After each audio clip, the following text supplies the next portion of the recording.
get to feeling a little out of whack? Maybe like things seem to be going a little haywire? Well, it may be more common than you think and absolutely more curable. So today, I'm going to give you a practical technique to get you on your way to ease. But first, we need to discover what may be the root of our wackiness, why we need to address it, and what can happen if we don't. So, grab your attention and let's go.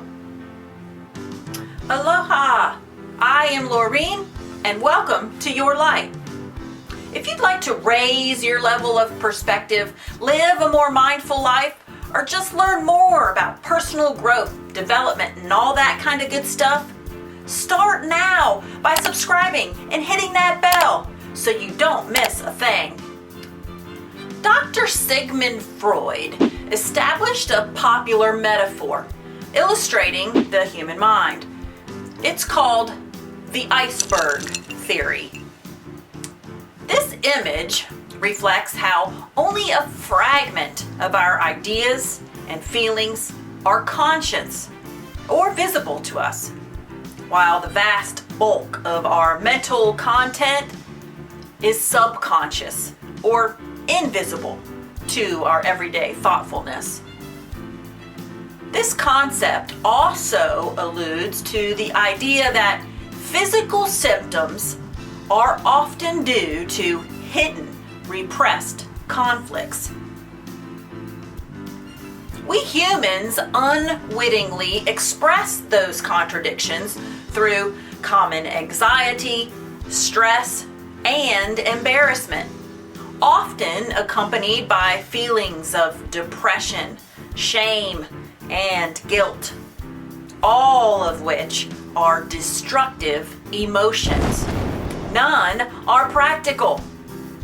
They are mere human hang-ups, leading to self-sabotage.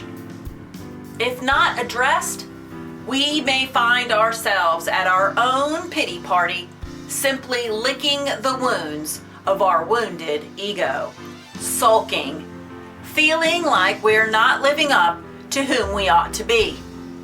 Worse yet, we may find ourselves in cognitive dissonance, experiencing intense feelings of discomfort, eventually leading to a very negative perception of our own self-worth.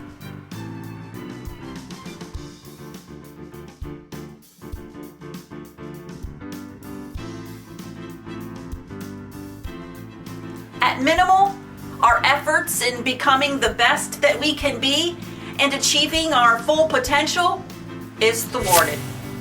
So what shall we do instead? Well, Rumi said that out beyond the ideas of wrongdoing and right doing, there is a field. I will meet you there. So let's start there.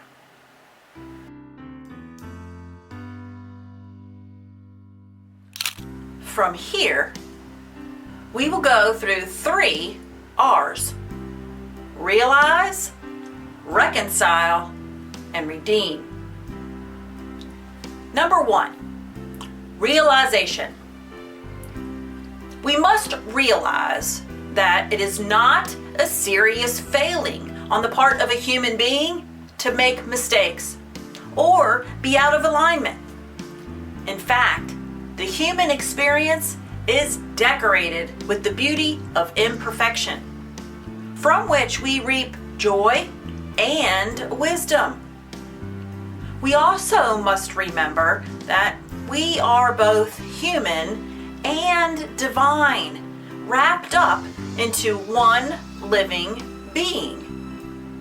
To quote Alexander Pope, "To err is human, to forgive divine." We are both. Number 2, reconciliation. This is a restoration of friendly relations within our own mind. In his famous book, The 7 Habits of the Most Effective People, Stephen Covey tells a story of how he came across a man who was traveling by subway with his children. The children were jumping and running all over the place and bothering everybody on the train, and the father was doing nothing about it. So irritated, Mr. Covey decided to ask the father why he did not control his kids. And the man replied, "I'm sorry, but we've just come back from the hospital where their mother has passed away. I don't know how to handle it, and I suppose they don't either." Mr. Covey wished he hadn't been so rash to judge this man's behavior. This is the power of a paradigm shift, the ultimate in reconciliation. They're the same kids yelling and screaming, but you look and understand them in a new and different way. You see, each of us has prematurely placed a similar, unfair judgment upon our own self, not being fully aware of all of the goings-on just beneath the surface. Remember the iceberg? We in fact are in no position to judge even ourselves, for there's just but one judge, and his residence is far above the earth. For James 4:12 says, "There is only one lawgiver and judge, the one who is able to save and destroy." You see, true reconciliation calls for true love of one's own self. And as Mother Teresa said, if you judge people, you don't have the time to love them. Number 3, redemption. Redemption is the action of regaining or gaining possession of something in exchange for payment. So what exactly are we to gain? And with what are we paying? What we gain is balance. Balance is the fix when things are haywire. Think of getting new tires. They need to be balanced in order to prevent uneven wear and optimize their performance. And what about balancing your checkbook? Without that, you're apt to overspend. But the balance that we are after here is more like an internal reckoning, and a point where everything is set right. In this instance, balance must include the recognition that we are the created and that we have a creator who knows us better than we even know ourselves. In this regard, the Stoics seem to have stated it most simply. Their very first rule is that if something is not under your control, it is nothing to you.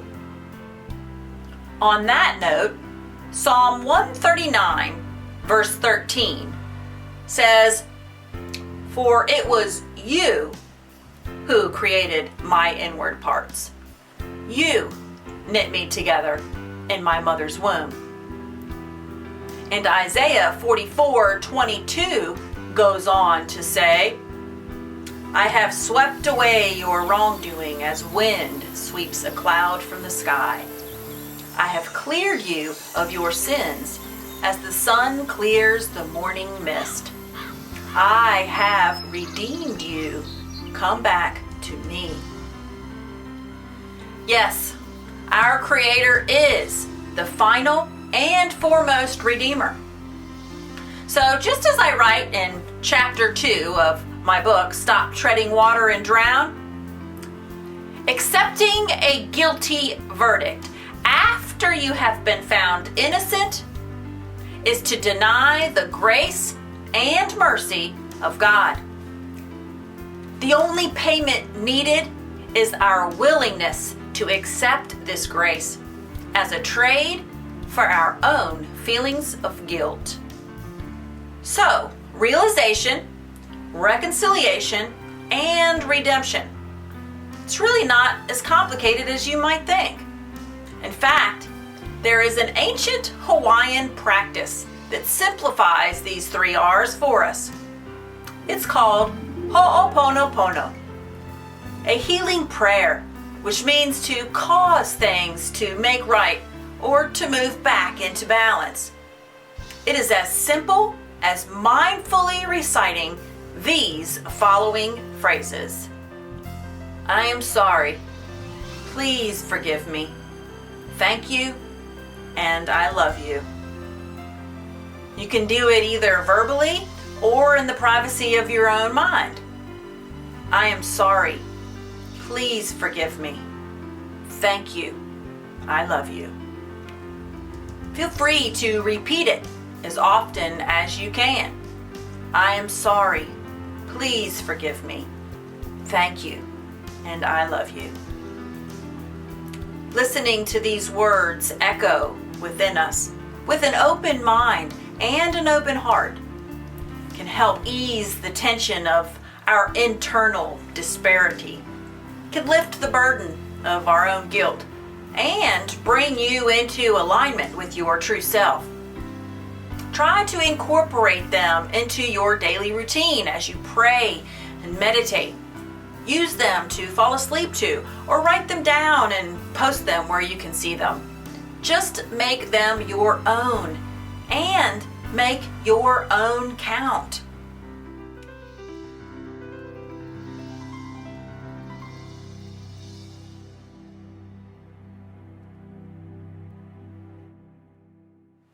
Well, thanks again for stopping by Your Light. I am Laureen, and until next time, be good to yourself and others. Namaste.